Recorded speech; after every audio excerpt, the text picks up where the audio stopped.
स्वामी समर्थ मित्रांनो, जेव्हा रात्रीचे 1:30 वाजलेले असते, सकाळी क्लायंटला खूप मोठं काम सबमिट करायचं असतं आणि अचानक हातातील मुख्य साधनच बंद पडलेलं होता, तेव्हा स्वामी समर्थ महाराज कसे धावून येतात आजचा थेट मुद्द्यासह पाहूया. पुण्यातील राहणाऱ्या एका तरुणाचा हा ताजा आणि जिवंत अनुभव. हा अनुभव आहे पुण्यातील राहणाऱ्या केदार सरांचा आहे. केदार एक फ्रीलान्स 3D ॲनिमेटर आणि व्हिडिओ एडिटर आहे.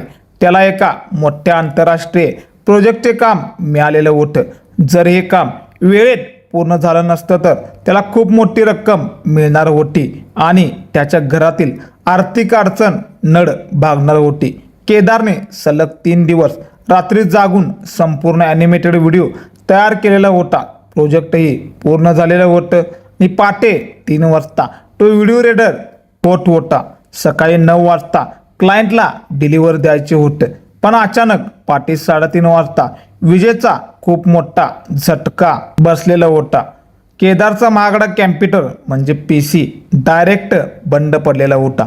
केदारने कॉम्प्युटर पुन्हा सुरू करण्याचा प्रयत्न केलेला होता, पण CPU मधून जळाल्याचा वास येत होता. कम्प्युटर पूर्णपणे डेड झालेला होता. 3 दिवसाची मेहनत, येणारा मोठा पैसा आणि करिअरची सर्वात मोठी संधी एका सेकंदात पाण्यात गेलेले होतं.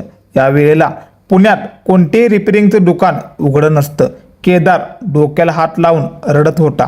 त्या नैराश्यातून केदार त्याच्या टेबलावर ठेवलेल्या श्री स्वामी समर्थ महाराजांची छोटी मूर्ती पाहिलेलं होतं. त्याने मूर्तीसमोर हात जोडलेलं होतं आणि म्हणाला, स्वामी, मी गेले 3 वर्षे प्रामाणिकपणे कष्ट करतोय. हा प्रोजेक्ट गेला तर माझं कर्ज कसं फिटणार? तंत्रज्ञान माझ्या हातात नाही, पण तुम्ही ब्रह्मांड नायक आहात, काहीतरी नक्कीच करा. त्याने स्वामींचं नाव घेतलेलं होतं. कॉम्प्युटरचे सगळे वायर काढले आणि पुन्हा जोडलेलं होतं. मनात स्वामींचं जप करत होतं. पॉवर बटन दाबलेलं होतं आणि मित्रांनो, जो कॉम्प्युटर मगाशी जळलेल्या वासामुळे पूर्णपणे मृत झालेला होता, तो कॉम्प्युटर एका झटक्यात सुरू झालेला होता. धक्कादायक बाब म्हणजे केदारचे रेडरिंग जिथे थांबलेलं होतं तिथूनच ते पुन्हा सुरू झालेलं होतं. सकाळी 8 वाजता पूर्ण तयार झालेलं होतं. केदारने तो क्लायंटला पाठवलेलं होतं. क्लायंटही खुश होऊन त्याला पूर्ण पैसे ट्रान्सफर केलेलं होतं. हा ताजा अनुभव दाखवतो की माणसाचे तंत्रज्ञान आणि मशीनचं जिथे फेल होतात ते स्वामींच्या अदृश्य शक्ती काम करतात.